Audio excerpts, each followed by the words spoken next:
அங்கெல்லாம் tiffin spoon வச்சு சாப்பிடவும், பாப்பா நானும் சாப்பிடுவேன் அப்படின்னு சொல்லிட்டு சாப்பிட தெரியாம அள்ளி வேஸ்ட் பண்ணிகிட்ருந்தா. காலையில பறிச்சுட்டு வந்த காயெல்லாம் நமக்கு போக மற்றவங்களுக்கு கொடுத்துருவோன்னு சொல்லிட்டு காலையில எல்லாத்தையும் பிரித்து வச்சுட்ருந்தோம். நம்ம வீட்டை சுற்றி பாம்பு வந்துருச்சு. அதனால குப்பையாக அடைசலா இருந்தனால அதனால் காலையிலே க்ளீன் பண்ணிகிட்ருந்தோம். பழைய டப்பாலாம் கிடந்தது அதெல்லாம் அலசி வெயில் போடவும் நல்லா காய வச்சுட்டு இன்றைக்கி சாதம் வடித்து பருப்பு கூட்டு தான் வச்சுருந்தேன்.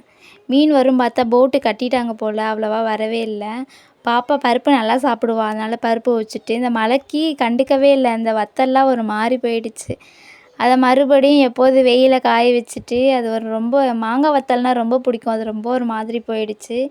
ஜூஸ் குடிக்கலாம் அப்படின்னு உள்ளே எடுத்து பார்த்தா ஜூஸ்னு எடுத்துட்டேன். ஆனால் அது வந்து ஓம வாட்டர். பாப்பாட்டு பழைய டானிக்லாம் இருந்தது. சின்ன வயசுலேருந்து வாங்கினது அப்படியே இருந்தது. அது எதுக்கு தேவையில்லாமல் இருக்குது, வேணுங்கிறத மட்டும் வச்சுட்டு மற்றதெல்லாம் போடுவோம் அப்படின்னு சொல்லிட்டு அதை எடுத்து க்ளீன் பண்ணிகிட்ருந்தேன். வீடியோ பிடிச்சிருந்தா லைக் பண்ணி சப்ஸ்கிரைப் பண்ணுங்கள் மறக்காமல். தேங்க்யூ.